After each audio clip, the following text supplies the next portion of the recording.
നമസ്കാരം, പുതിയൊരു വീഡിയോയിലേക്ക് എല്ലാവർക്കും സ്വാഗതം.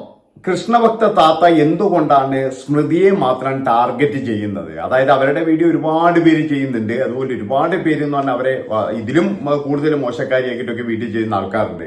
അപ്പൊ അവരുടെ ഒന്നും പുറകെ പോകാതെ എന്തുകൊണ്ടാണ് സ്മൃതിയുടെ പുറകെ മാത്രം പോയത് എന്നുള്ള ഒരു അന്വേഷണത്തിലായിരുന്നു. ഏതായാലും ഇന്ന് രാവിലെ നമ്മുടെ കൃഷ്ണഭക്തിയുടെ ഒരു വീഡിയോ വന്നിട്ടുണ്ടായിരുന്നു. ആ വീഡിയോയിൽ പറയുന്നത് കേട്ടപ്പോഴാണ് മനസ്സിലായത്, അതായത് സ്മൃതിയെ ടാർഗറ്റ് ചെയ്യാനുണ്ടായ കാരണം കൃത്യമായിട്ടും അതിൻ്റെ അകത്ത് പറയുന്നുണ്ട്. കൃത്യമായിട്ടെന്ന് പറഞ്ഞു കഴിഞ്ഞാല് പത്തനംതിട്ടയിൽ നിന്നും കൊയിലാണ്ടി വരെ വന്നിട്ട് തന്റെ വായിൽ ചാടി തന്നതാണ് എന്നുള്ള തരത്തിലാണ് ഇപ്പോഴും നമ്മുടെ കൃഷ്ണഭക്ത പറയുന്നത്. ഏതായാലും ആ വീഡിയോ നമുക്കൊന്ന് കേട്ടതിന് ശേഷം അതിന് കുറച്ചുകൂടി പറയാനുണ്ട്. അതൊന്ന് കേട്ടിട്ട് വരാം. ഈ പറയുന്നത് ഒരു കൃഷ്ണ ഭക്തക്കത് പറയാൻ പാടുണ്ടോ എന്ന്. അപ്പം തന്നെ ആ കുട്ടിയുടെ കള്ളത്തരം എത്രത്തോളം ഉണ്ട് എന്നുള്ളത് നിങ്ങൾക്ക് മനസ്സിലായില്ലേ? അപ്പം അത്രമേൽ വാ തുറന്നാൽ കള്ളത്തരം മാത്രമേ അത് പറയുള്ളൂ. പിന്നെ വേറൊരു കേസ് ഞാൻ കേട്ടത് എന്താ വെച്ചാൽ, കുട്ടിയുടെ കല്യാണം മുടങ്ങി എന്നുള്ളത്.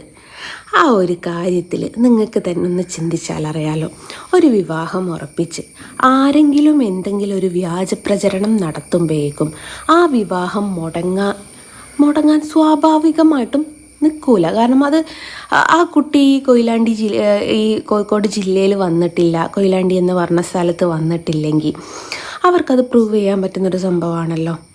അപ്പം പിന്നെ ആ വിവാഹം മുടങ്ങണമെന്നുണ്ടെങ്കിൽ ആ ചെക്കൻ്റെ വീട്ടുകാർ ഡീറ്റെയിൽ ആയിട്ട് ആ കുട്ടിയെക്കുറിച്ച് അന്വേഷിക്കുകയും ചെയ്തിട്ടുണ്ടാവും. അതിന് വ്യക്തമായിട്ടുള്ള തെളിവ് അവർക്ക് കിട്ടിയതിന് ശേഷമാണ് അവർ ഈ വിവാഹത്തിൽ നിന്ന് പിന്മാറുക. ഒരാളൊരു വാക്ക് പറയുമ്പോഴേക്കും ഒരു വിവാഹം എന്തായാലും മുടങ്ങിപ്പോവില്ലല്ലോ.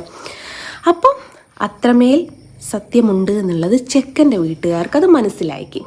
ഏതായാലും ചെക്ക, നീ പിന്മാറിയിട്ടുണ്ട്, നിനക്കൊരു ബിഗ് സല്യൂട്ട്.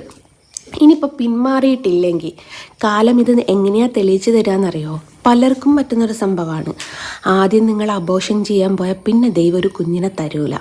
അപ്പോൾ ആ കുഞ്ഞിനെ തരാതിരിക്കുമ്പോൾ നിനക്കും അങ്ങ് മനസ്സിലാവും, ആ പെണ്ണിനെ കെട്ടാൻ പോകുന്ന പയ്യനും അങ്ങ് മനസ്സിലാവും ഇത് സത്യമായിരുന്നോ കള്ളത്തരമായിരുന്നോ എന്നുള്ളത്.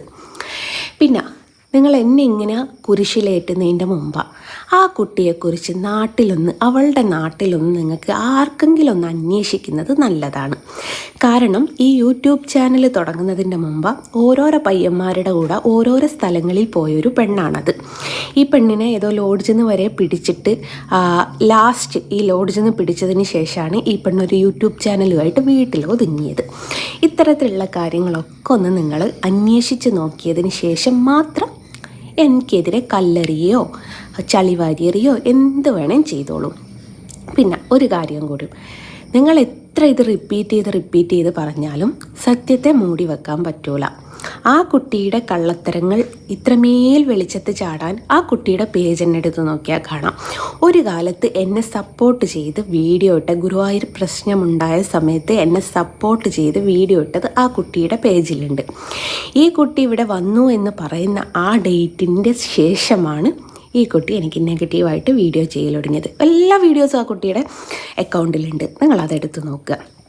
അതുകൊണ്ട് നിങ്ങളെല്ലാവരും ഇങ്ങനെ കല്ലെറിയുമ്പോൾ ഇത്തരം കാര്യങ്ങളൊന്നും ഇതിൽ സത്യമുണ്ടോ എന്ന് പലരും വീഡിയോ ചെയ്യുന്നത് ഞാൻ ശ്രദ്ധിച്ചിട്ടുണ്ട്. അവരുടെ മുഖം ചെയ്യണ്ടേ, ആ പെണ്ണ് പറഞ്ഞതല്ലേ, പക്ഷേ ഇതിൽ സത്യമുണ്ടോ എന്നുള്ളൊരു സംശയത്തോടെയാണ് പലരും ആ വീഡിയോ ചെയ്തത്. പലർക്കും അവളുടെ വോയിസ് ഞാൻ അയച്ച വോയിസായിട്ട് അയച്ചു കൊടുത്തിട്ട് അവർ ഇവളുടെ വീഡിയോ കോൾ എൻ്റെ കയ്യിലുണ്ട്. ഞാനത് പുറത്ത് വിടാത്തത് എൻ്റെ മാന്യത വിചാരിച്ചിട്ടാണ്, അല്ലാതെ കേസോ കൂട്ടോ ആകുമെന്ന് പേടിച്ചിട്ടല്ല. കാരണം ഇവൾ തെറ്റ് ചെയ്ത് എന്നുള്ളത് ഓൾമോസ്റ്റ് ഇപ്പോൾ എല്ലാവർക്കും മനസ്സിലായൊരു സംഭവമാണ്. തെറ്റ് ചെയ്യാത്തൊരു വ്യക്തിയാണ് അത്, ഓക്കെ, അതങ്ങ് റിമൂവ് ചെയ്താൽ തീരാവുന്ന വിഷയമല്ലായിരുന്നു. പക്ഷെ ആ വീഡിയോ തന്നെ ഇടിയിച്ച് ഓരോരുത്തരെ കൊണ്ട് വീഡിയോ ചെയ്യിക്കുന്നത് എന്തുകൊണ്ടാണ്? അപ്പൊ ഇത് കൃത്യമായിട്ടുള്ള ഒരു ആസൂത്രമാണ്. എന്താണെന്ന് വെച്ച് കഴിഞ്ഞാല് ആദ്യം തന്നെ സ്മൃതിയെ പറ്റിയിട്ട് ഒരു കാര്യമെന്ന് പറയുകയും ചെയ്തു. അത് കഴിഞ്ഞതിന് ശേഷം ആ വീഡിയോ പലരും പറഞ്ഞിട്ട് ഞാൻ ഡിലീറ്റ് ചെയ്തു എന്നൊക്കെ പറഞ്ഞിട്ട് വീഡിയോ മുക്കുകയും ചെയ്തു. അതോടുകൂടിയിട്ടെന്ന് പറഞ്ഞാൽ ആ ഒരു തെളിവ് അവിടെ നശിച്ചു. പിന്നീട് എന്ന് പറഞ്ഞു കഴിഞ്ഞാൽ പേര് പറയാതെയുള്ള അക്രമമാണ് ഇപ്പോഴും നടത്തിക്കൊണ്ടിരിക്കുന്നത്. ഇതിനകത്ത് കൃത്യമായിട്ട് സ്മൃതിയുടെ പേര് പറയുന്നില്ല, എന്നാൽ കൃത്യമായിട്ട് നാറ്റിക്കേണ്ടത് ആരെയാണെന്ന് വിചാരിച്ചു കഴിഞ്ഞാൽ അവർക്ക് കൃത്യമായിട്ടുള്ള സൂചനകൾ കൊടുക്കുന്നുണ്ട്. ചെയ്യുന്നുണ്ട്. അതുപോലെ തന്നെ എന്ന് പറഞ്ഞു കഴിഞ്ഞാൽ ഈ ഒരു പ്രശ്നം കൊണ്ട് കല്യാണം മുടങ്ങിയിരിക്കുകയാണ്, കല്യാണ ചെറുക്കൻ ഓടി ഒളിച്ചിരിക്കുകയാണ്.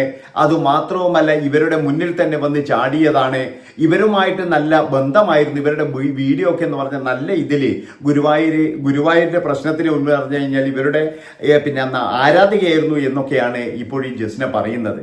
അപ്പോ ഇങ്ങനെ പറയാനുള്ള കാരണം എന്താണെന്ന് വെച്ച് കഴിഞ്ഞാൽ പേര് പറയാതെ നാറ്റിക്കുക എന്നുള്ള ഒരു അജണ്ട മാത്രമാണ്. ഇപ്പൊ ഈ വീഡിയോയും കൊണ്ട് സ്മൃതിക്ക് എവിടെ പോയിട്ടും കാര്യമില്ല. കാരണം എന്താ വെച്ചാൽ അവരെ പറയുന്നില്ല, അല്ലെങ്കിൽ അവരുടെ പേര് പറയുന്നില്ല, ഒന്നും പറയുന്നില്ല. അപ്പോൾ എന്നാൽ മനസ്സിലാകേണ്ട എല്ലാവർക്കും മനസ്സിലാകുന്നുമുണ്ട്. അതാണ് നിങ്ങൾ മനസ്സിലാക്കേണ്ടത്. അപ്പൊ ആ ഒരു തരത്തിൽ കൊണ്ട് ചെല്ലുക എന്നുള്ള ഒരു ഉദ്ദേശം മാത്രമാണ്. ഇനിയും പലരുടെയും പേരിൽ ഇതുപോലുള്ള കഥകൾ വരും എന്നുള്ളതിൽ യാതൊരു സംശയവുമില്ല. കാരണം എന്താ വെച്ചാൽ ഇപ്പോഴും നമുക്ക് വിശ്വസിക്കാൻ കഴിയുന്നില്ല. എന്താണെന്ന് വെച്ച് കഴിഞ്ഞാൽ പത്തനംതിട്ടയിൽ നിന്നും കോഴിക്കോട് കഴിഞ്ഞ്, അതുമാത്രമല്ല കൊയിലാണ്ടി വരെ വരണമെങ്കിൽ ഈ കൊയിലാണ്ടി ഞാൻ അന്വേഷിച്ചപ്പോഴും അങ്ങനെയുള്ള ഹോസ്പിറ്റലും കാര്യങ്ങളൊന്നും അവിടെ ഇല്ല. ഇവർ പറയുന്ന ഈ ഹോസ്പിറ്റലൊക്കെ എന്ന് പറഞ്ഞു കഴിഞ്ഞാൽ അതൊക്കെ വലിയ ഹോസ്പിറ്റലാണ്. അവിടെയൊന്നും ഇങ്ങനെയുള്ള കാര്യങ്ങളൊന്നും ചെയ്തിട്ടൊന്നും അവർക്ക് പൈസ ഉണ്ടാക്കേണ്ട ഒരു കാര്യമില്ല. അതായത് കള്ളത്തരം പറഞ്ഞു വരുന്ന സംഭവമൊന്നും അവിടെ ചെയ്യില്ല. ഇതുപോലെ ദൂര സ്ഥലത്ത് നിന്ന് വരുന്ന സംഭവമൊന്നും ചെയ്യില്ല. അതൊക്കെ പണ്ടായി പോയി. ഇല്ലെങ്കിൽ എന്ന് പറഞ്ഞാൽ നമ്മൾ തമിഴ്നാട്ടിൽ ഏതെങ്കിലും ഒരു ചെറിയ ഹോസ്പിറ്റലിലേക്ക് പോകണം. അവിടെയൊക്കെ എന്ന് പറഞ്ഞു കഴിഞ്ഞാൽ ഉണ്ടെന്ന് പറയുന്നത് കേൾക്കാറുണ്ട്. നമ്മളെല്ലാവരും കണ്ടതാണ്. പണ്ടൊരു സിനിമ തന്നെ ഇറങ്ങിയിട്ടുണ്ടായിരുന്നു. ഈ നമ്മുടെ റോഷൻ ആൻഡ്രൂസിന്റെ ഒരു സിനിമ, റോമയൊക്കെ അഭിനയിച്ച ഒരു സിനിമ തന്നെ ഇറങ്ങിയിട്ടുണ്ടായിരുന്നു. അപ്പൊ ഇവര് പറയുന്ന കാര്യങ്ങളൊന്നും നമുക്ക് വിശ്വസിക്കാൻ കഴിയുന്നില്ല. പിന്നെ ഇവര് പറയുകയാണ് തെളിവുണ്ട്, നിങ്ങൾ വിശ്വസിച്ചേ മതിയാവൂ. അതുമാത്രവുമല്ല, ഇന്നലെ സ്മൃതി എല്ലാവരോടും പറഞ്ഞിട്ടുണ്ട് വീഡിയോ എടുക്കണം എന്ന്. അങ്ങനെ പറഞ്ഞിട്ടാണ് സകലരും വീഡിയോ എടുത്തിരിക്കുന്നത് എന്നാണ് ഈ നമ്മുടെ താത്ത, അതായത് കൃഷ്ണഭക്ത പറയുന്നത് എന്നുള്ളതാണ്. അപ്പൊ ഇവരോടുള്ള പിന്നെ സ്മൃതിയോടുള്ള ദേഷ്യം എന്താണെന്ന് വെച്ച് കഴിഞ്ഞാല്, ആദ്യം നീ എന്നെ ഒരുപാട് സപ്പോർട്ട് ചെയ്തതാണ്, പിന്നെ നീ എന്തുകൊണ്ടാണ് എനിക്ക് സപ്പോർട്ടായി മാറാത്തത്? പിന്നെ നീ എന്നെ വെച്ചിട്ടല്ലേ മുഴുവൻ കണ്ടന്റുകളും എടുത്തിരിക്കുന്നത്? അതുകൊണ്ട് നീ എന്റെ സപ്പോർട്ടറായിട്ട് ഇപ്പോഴെന്ന് പറഞ്ഞു കഴിഞ്ഞാൽ ഹേറ്റേഴ്സ് ആയിട്ട് മാറുകയല്ലേ ചെയ്തത് എന്നുള്ള തരത്തിലാണ്. അതുകൊണ്ടാണ് സ്മൃതിയോട് ഇത്രയും ദേഷ്യം എന്നാണ് എനിക്ക് തോന്നുന്നത്. അല്ലാതെ സ്മൃതിയോട് മാത്രം ഇത്രത്തോളം ദേഷ്യം വരേണ്ട ഒരു കാര്യം ഒന്നുമില്ല. പിന്നെ ഞാൻ പറഞ്ഞല്ലോ, ഈ സോഷ്യൽ മീഡിയ എന്ന് പറഞ്ഞാൽ ഇങ്ങനെയാണ്. ഇനിയിപ്പോഴെന്ന് പറഞ്ഞു കഴിഞ്ഞാൽ ഒരു 10 കൊല്ലം കഴിഞ്ഞാലും ഈ വീഡിയോന്റെ ഇത് എവിടെയെങ്കിലും ഇതിന്റെ ഒരു ചെറിയൊരു ഭാഗം കിടപ്പുണ്ടാകും. അതിങ്ങനെയെന്ന് പറഞ്ഞു കഴിഞ്ഞാൽ ഇടയ്ക്കിടയ്ക്ക് ഇവര് തന്നെ ചിലപ്പോൾ ഇങ്ങനെ വേറെ ഏതെങ്കിലും അക്കൗണ്ട് വഴി ഇങ്ങനെ പൊക്കിക്കൊണ്ട് വന്നുകൊണ്ടിരിക്കും. അതാണ് നിങ്ങൾ മനസ്സിലാക്കേണ്ടത്. അപ്പോ ഇങ്ങനെയുള്ള സന്ദർഭങ്ങളൊക്കെ നമ്മുടെ ഈ ലൈഫിൽ ഉണ്ടാകും. പിന്നെ എന്ന് പറഞ്ഞു കഴിഞ്ഞാൽ അതൊക്കെ എന്ന് പറഞ്ഞു കഴിഞ്ഞാൽ നമ്മൾ ഇതിലേ കെട്ടിട്ട് ഇതിലേ വിടുക മാത്രമാണ് ചെയ്യേണ്ടത്. അല്ലാതെ ഇതിനൊന്നും പോയിട്ട് പ്രതികരിക്കേണ്ട ഒരാവശ്യവുമില്ല എന്നാണ് എനിക്ക് സ്മൃതിയോട് പറയാനുള്ളത്.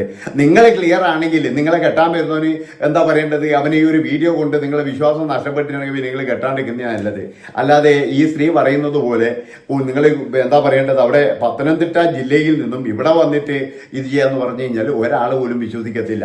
കാരണം വിശ്വസിക്കാനും കഴിയില്ല. കാരണം അതിൻ്റെ ഇടയിൽ എറണാകുളമുണ്ട്, തൃശ്ശൂരുണ്ട്, പാലക്കാടുണ്ട്, മലപ്പുറമുണ്ട്, കോഴിക്കോടുണ്ട്. ഇങ്ങനെയുള്ള സകല ജില്ലകളും കഴിഞ്ഞിട്ട് കൊയിലാണ്ടിയിൽ നമ്മുടെ പിന്നെ എന്താ പറയുക കൃഷ്ണഭക്ത പോകുന്ന അതേ ഹോസ്പിറ്റലിൽ പോയിട്ട് അവരുടെ മുന്നിൽ വെച്ചിട്ട് ഇങ്ങനെ കണ്ടിട്ട് അങ്ങനെ ചെയ്യണമെന്നുണ്ടെങ്കിൽ അതൊരു വലിയ സംഭവം തന്നെയാണ്.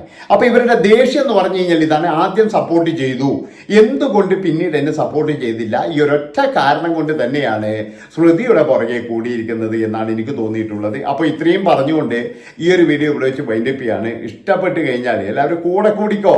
ഇനിയും നമുക്ക് വരാം ഇതുപോലുള്ള കണ്ടന്റുകളുമായി. നന്ദി, നമസ്കാരം.